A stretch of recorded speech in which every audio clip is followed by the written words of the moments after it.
Hello friends, स्वागत है आप सभी का हमारे डेली करंट अफेयर की सीरीज में। और डेट है आज की 20 जून और आज भी हम डिस्कस करने वाले हैं कुछ करंट इश्यूज। चलिए हम सबसे पहले देखते हैं गरीब कल्याण रोजगार अभियान के बारे में। ये अभी अभी रिसेंटली आज ही लॉन्च करेंगे पीएम मोदी। तो इसके बारे में हम पढ़ते हैं। चलिए हम सबसे पहले देखते हैं न्यूज क्या है। तो देखिए आज 20 जून को पीएम मोदी इसे लॉन्च करने वाले हैं। और ये किस लिए है? तो ये जो रूरल इंडिया की जो लिवलीहुड है उसको इम्प्रूव करने के लिए है या उसको बूस्ट करने के लिए है। इसमें क्या होगा? तो ये इसमें एक कैंपेन चलाया जाएगा। 125 दिन तक ये कैंपेन चलेगा। 116 डिस्ट्रिक्ट्स में चलेगा और 6 स्टेट्स में चलेगा। तो इस कैंपेन के अंदर पे क्या होगा, जो भी माइग्रेंट वर्कर्स थे वो सभी गवर्नमेंट उन सभी को रिक्रूट करेगी इंफ्रास्ट्रक्चर बिल्ड करने में या फिर अदर डिफरेंट काम देगी उन सभी माइग्रेंट वर्कर्स को। तो इसके थ्रू क्या होगा, उनको रोजगार मिलेगा। जितने भी माइग्रेंट वर्कर्स जिनका रोजगार छिन गया था लॉकडाउन के कारण, तो उन सभी को रोजगार मिलेगा। और इसमें गवर्नमेंट कितने 50,000 करोड़ लगाने वाली है या खर्च करने वाली है। तो ये जो स्कीम है या जो भी योजना है वो किसके लिए आई है? वो माइग्रेंट वर्कर्स के लिए आई है स्पेशली। और इससे डबल फायदा होगा कि एम्प्लॉयमेंट भी इन लोग के लिए बन जाएगा, माइग्रेंट वर्कर्स के लिए। और जो रूरल इंडिया है या जो रूरल रीजन है वहाँ पर इंफ्रास्ट्रक्चर भी अच्छा हो जाएगा। चलिए हम इस स्कीम के बारे में और देखते हैं। देखिए मेनली क्या है, 25 तरीके के काम देगी वर्कर्स को या जो माइग्रेंट लेबर्स हैं उन सभी को। और इसके अलावा और क्या मिलेगा उनको? तो उनको और इंफ्रास्ट्रक्चर बनाने को भी मौका मिलेगा रूरल इंडिया में या रूरल रीजन्स में। ये सभी काम मिलेंगे, इसके बदले उन्हें वेजेस मिलेंगी गवर्नमेंट के द्वारा। तो इसलिए उनका जो एम्प्लॉयमेंट है वो बनी रहेगी। इसके लिए गवर्नमेंट 50,000 करोड़ दे रही है। 50,000 करोड़ इस योजना या इस अभियान के लिए गवर्नमेंट ने अलॉट किया है। देखते हैं हम इससे क्या हो रहा है, डबल फायदा हो रहा है। अभी मैंने बताया आपको इंफ्रास्ट्रक्चर बहुत ज़्यादा अच्छा हो जाएगा रूरल एरिया में, क्योंकि अभी रूरल एरिया में इंफ्रास्ट्रक्चर उतना अच्छा है नहीं, बट अब वही उतना अच्छा हो जाएगा। और दूसरी चीज़ क्या है कि जो एम्प्लॉयमेंट अपॉर्चुनिटीज़ है माइग्रेंट वर्कर्स के लिए वो भी बहुत ज़्यादा अच्छी हो जाएगी, बूस्ट हो जाएगी। मतलब एम्प्लॉयमेंट बढ़ जाएगी माइग्रेंट वर्कर्स के लिए, क्योंकि जिनसे लॉकडाउन के कारण एम्प्लॉयमेंट छिन गई थी उनकी वापस एम्प्लॉयमेंट को मिल जाएगी। तो और दूसरी चीज़ क्या है? तो देखिए ये जो अभियान है वो 12 अलग अलग मिनिस्ट्री या डिपार्टमेंट मिलकर इस जो अभियान है इसको इम्प्लीमेंट करेंगे। जो भी कैंपेन है 125 दिन जो चलेगा उसको इम्प्लीमेंट करेंगे। उनमें से कौन कौन है? तो देखिए rural development, Panchayati Raj, road transport and highway, mines, drinking water and sanitation, environment, railways, petroleum and natural gas, new and renewable energy, border road और टेलीकॉम एंड एग्रीकल्चर। ये सभी डिपार्टमेंट और मिनिस्ट्रीज मिलकर इस अभियान को सक्सेस करेंगी। चलिए अब हम इसके इम्प्लीमेंटेशन देखते हैं। तो इसका इम्प्लीमेंटेशन कैसा होगा? अभी मैंने आपको बताया कि इसमें 25 तरीके के काम दिए जाएंगे अलग अलग माइग्रेंट वर्कर्स को, जिससे वो वेजेस कमा सकें और अपना जो लिवलीहुड है वो सस्टेन कर सकें। और दूसरा क्या होगा, उनको इंफ्रास्ट्रक्चर क्रिएट करने को भी दिया जाएगा। उनमें से कैसे रहेंगे इंफ्रास्ट्रक्चर? वो रूरल एरियाज में रहेंगे सभी इंफ्रास्ट्रक्चर, जैसे ग्राम पंचायत भवन्स बनाने को दिया जाएगा या आंगनवाड़ी सेंटर्स बनाने दिया जाएगा या फिर नेशनल हाईवे वर्क का भी काम दिया जाएगा। Railway work, water conservation projects जैसे कि रेन वाटर हार्वेस्टिंग का इंफ्रास्ट्रक्चर तैयार करना है रूरल इंडिया में, रूरल एरिया में, तो वो भी इनको ही वो काम दिया जाएगा। जो माइग्रेंट लेबर्स अपने अपने घर लौटे थे उन सभी को ये दिया जाएगा। तो ये किन स्टेट में होना है? तो ये 6 स्टेट्स में होना है, 116 डिस्ट्रिक्ट में होना है। तो ये था इस अभियान के बारे में। चलिए हम अगली न्यूज़ के बारे में देखते हैं। तो अगली न्यूज़ हमारे पास वर्ल्ड रेफ्यूजी डे के बारे में। तो आज है क्या? वर्ल्ड रेफ्यूजी डे है आज। आप सभी को पता होगा आज 20 जून है और आज है वर्ल्ड रेफ्यूजी डे। तो हम रेफ्यूजी डे से पहले हम रेफ्यूजीज के बारे में पढ़ लेते हैं कि रेफ्यूजी किन्हें कहते हैं। तो देखिए according to United Nations 1951 refugee convention, इस कन्वेंशन के अकॉर्डिंग ये 4 लोग हैं जो फोर्सिबली डिस्प्लेस्ड हैं। उनकी कैटेगरीज हैं ये 4 जो फोर्सिबली एक अपने जो घर है या अपने होम टाउन है वहां से डिस्प्लेस किए जा रहे हैं फोर्सिबली, मतलब मजबूरी में या फिर फोर्सिबली उन्हें डिस्प्लेस किया जा रहा है। तो वो 4 होते हैं। कौन कौन से? रेफ्यूजी कहलाते हैं, एसाइलम सीकर्स होते हैं, इंटरनली डिस्प्लेस्ड पर्सन्स होते हैं और रिटर्नर्स होते हैं। हम सभी इन सभी का हम एक एक करके डेफिनेशंस देखेंगे। तो रेफ्यूज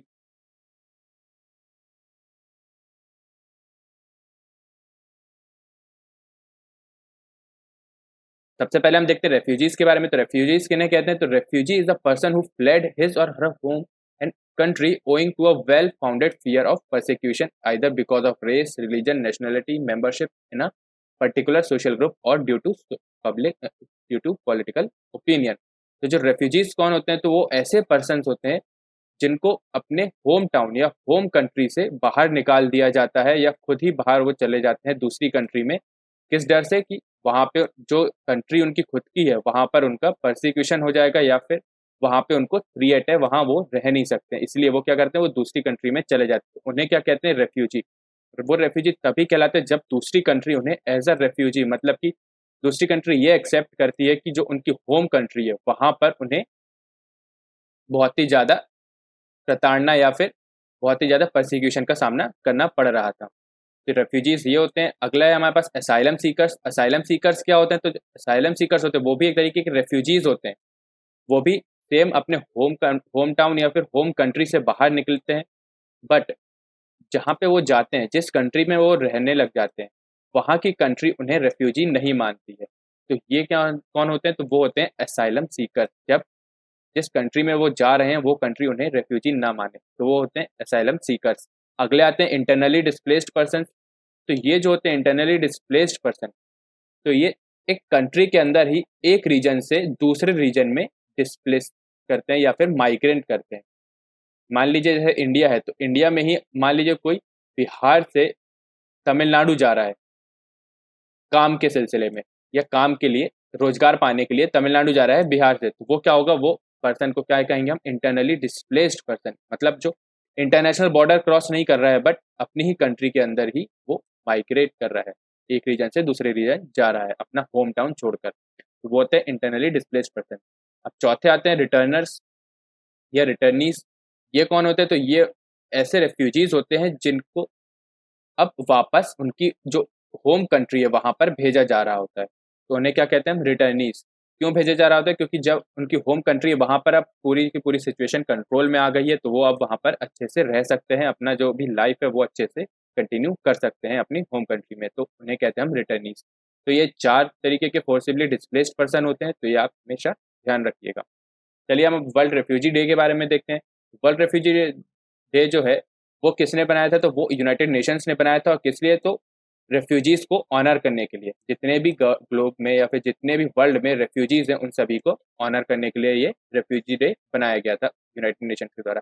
ये शुरू कब से हुआ था, तो ये शुरू हुआ था 2000 से, ईयर 2000 से इसे शुरू किया गया था वर्ल्ड रेफ्यूजी डे।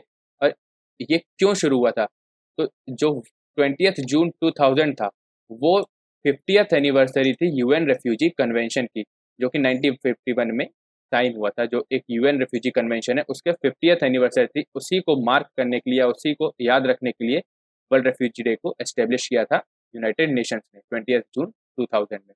तो शुरुआत 20th जून 2000 से शुरू हुआ था।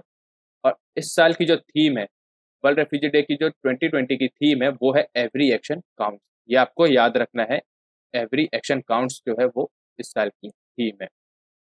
चलिए हम अगली न्यूज़ के बारे में देखते हैं। तो अगली न्यूज़ है हमारे पास global trends report by UNHCR. चलिए हम न्यूज़ के बारे में देखते हैं।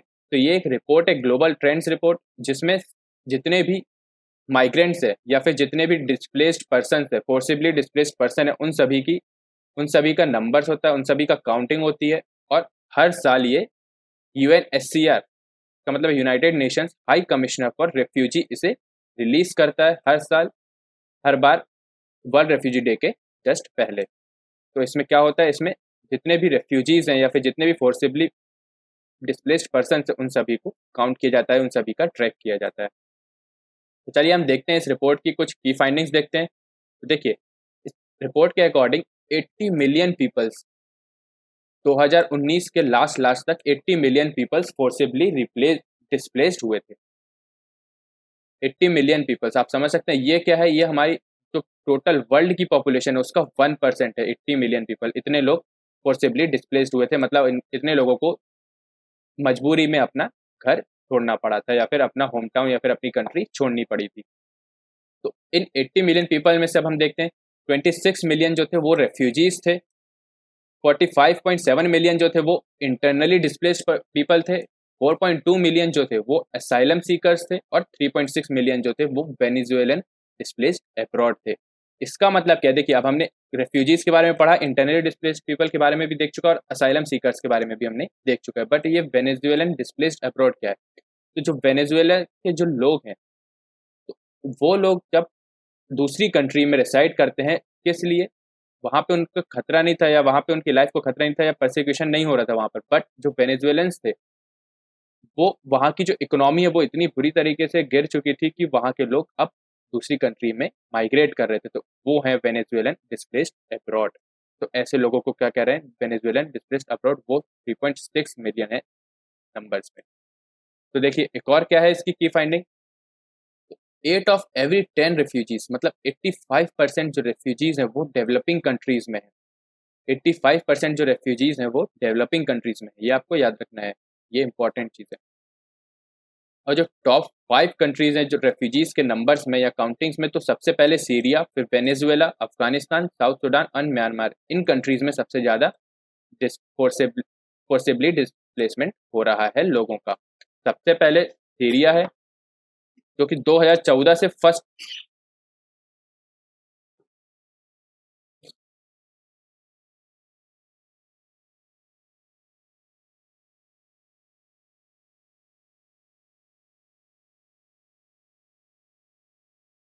तो सबसे ऊपर सीरिया है, जो कि 2014 से अभी तक सबसे ज़्यादा जो लोग डिस्प्लेस हुए हैं वो सीरिया से ही डिस्प्लेस हुए हैं। चलिए हम और इसके बारे में देखते हैं। United Nations high commissioner for refugee यानी कि यूएनएचसीआर के बारे में अब हम देखते हैं। तो ये जो है ये एक यूएन रेफ्यूजी एजेंसी है, जो कि जो भी फोर्सिबली डिस्प्लेस्ड पर्सन्स है या फिर जो भी रेफ्यूजीज हैं, तो उन सभी की ये मदद करती है या उन सभी का प्रोटेक्शन करती है। United nation high commissioner for refugees, या उन सभी के बारे में जो भी स्टेप्स उठाने होते हैं वो इस ऑर्गेनाइजेशन के थ्रू उठाए जाते हैं। इसको एस्टेब्लिश कब किया था? तो ये 1950 में एस्टेब्लिश हुई थी।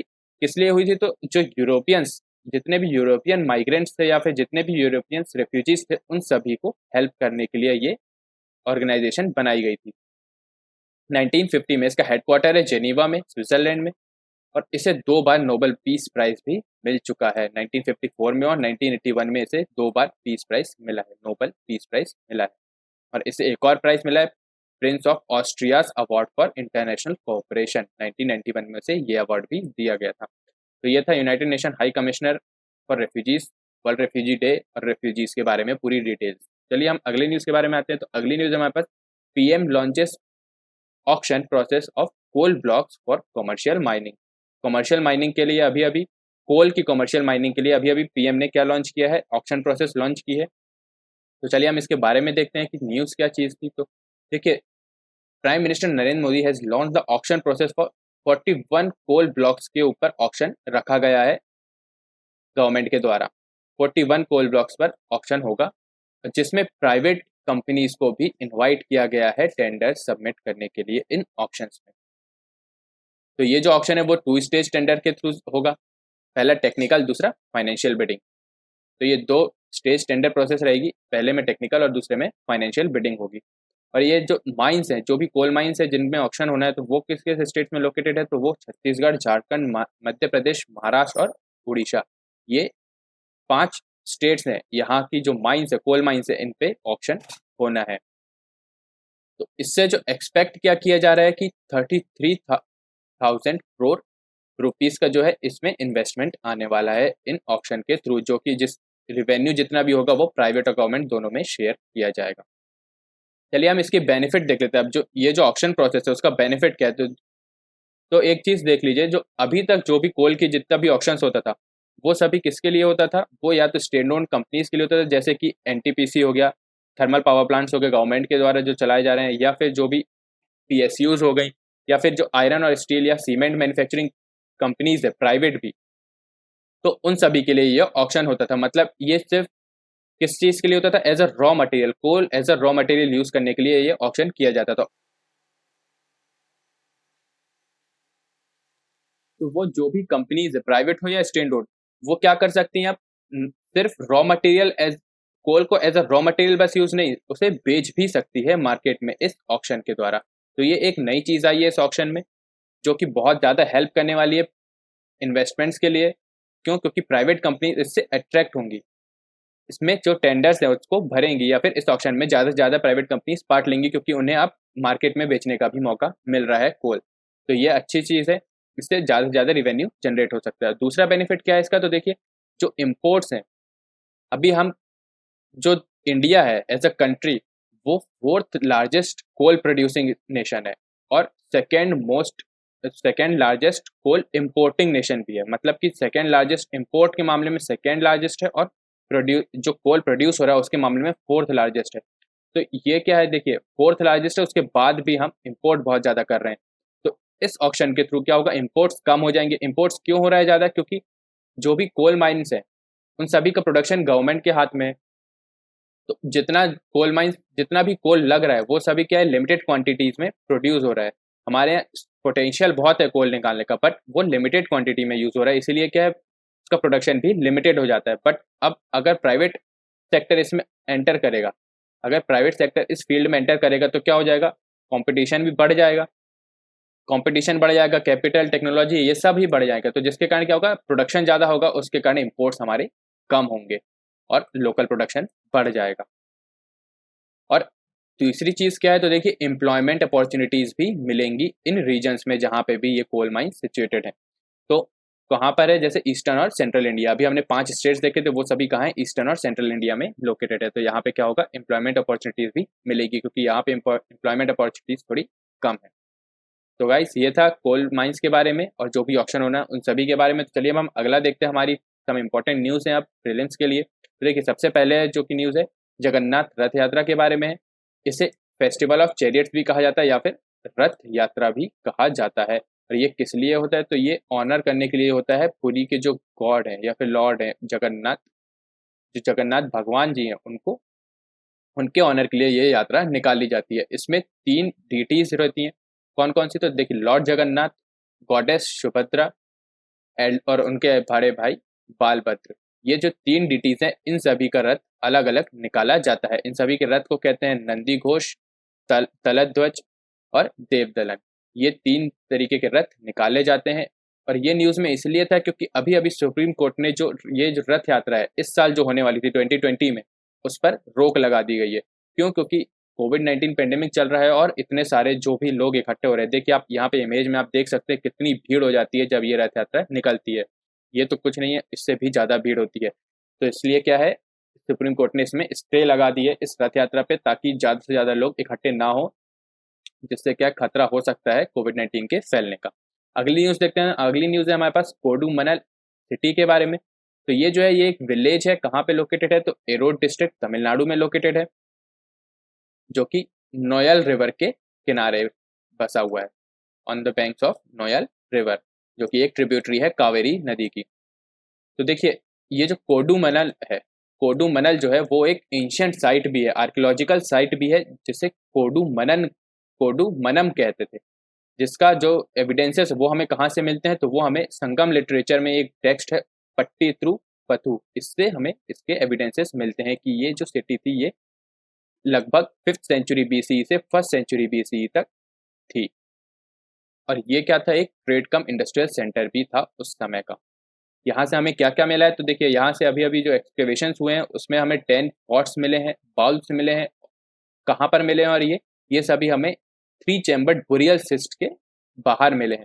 देखिए आप इमेज में ये दिख रहा होगा, ये जो है ये 3 चैम्बर्ड बुरियल सिस्ट है।